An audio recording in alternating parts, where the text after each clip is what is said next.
There's a lot you should know before you sell your house. We're going to help you navigate the waters of real estate with our weekly segment here on the Morning Blend called Realty Rant. Realtor Vincent Arcuri and Victoria McGuire both are here today. We missed you last time, Victoria, so glad you're back.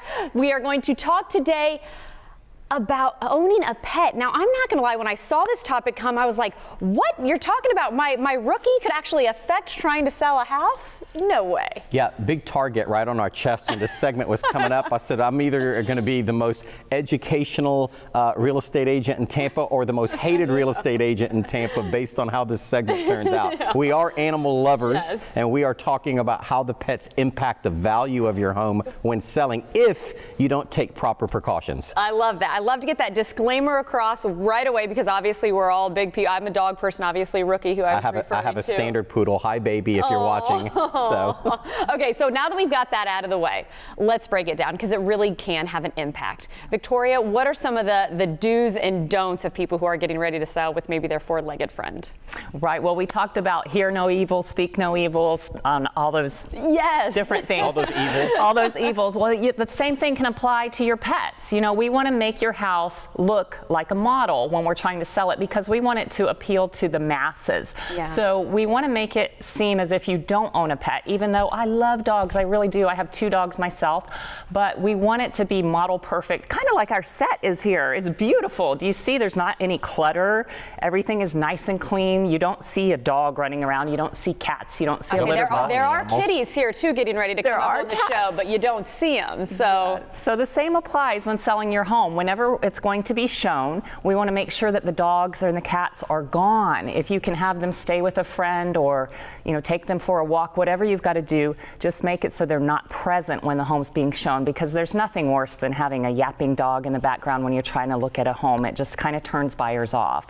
And the other thing is the smell. People tend to go nose blind when they put their house on the market and they have pets. They don't even smell that some other people who don't have pets absolutely smell. So we want to make sure that we're using scented candles, Glade plug-ins, things like that that will make your home smell nice and clean and fresh and appealing to those buyers. Right, Vince? I'll say Vince. Nose blind. I like the foodie nose blind. It's just fantastic.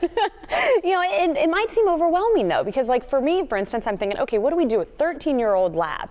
He's not going to be put in a cage. I mean, what are some of the things that people that you have helped, what are some of the ways that they've tried to, you know, get their pet out of the house? I love the Glade and the candle and the smell scent. But what about some logistic? Any help on that one? Well, you know, you really have to take into consideration you're selling a home, which is to most people the most expensive asset that they have. So there's going to be some extreme circumstances. If you can have that pet stay with a family member or a friend while the house is on the market, it's really going to minimize your market time and get you out of the home faster and at a higher price. No, that makes sense. I would say that's a great tip right there if you are in a situation where you're a little concerned about ones. And I noticed one of the other things was maybe making sure they're trained. Like if you're thinking about getting a puppy, but you also might sell a house.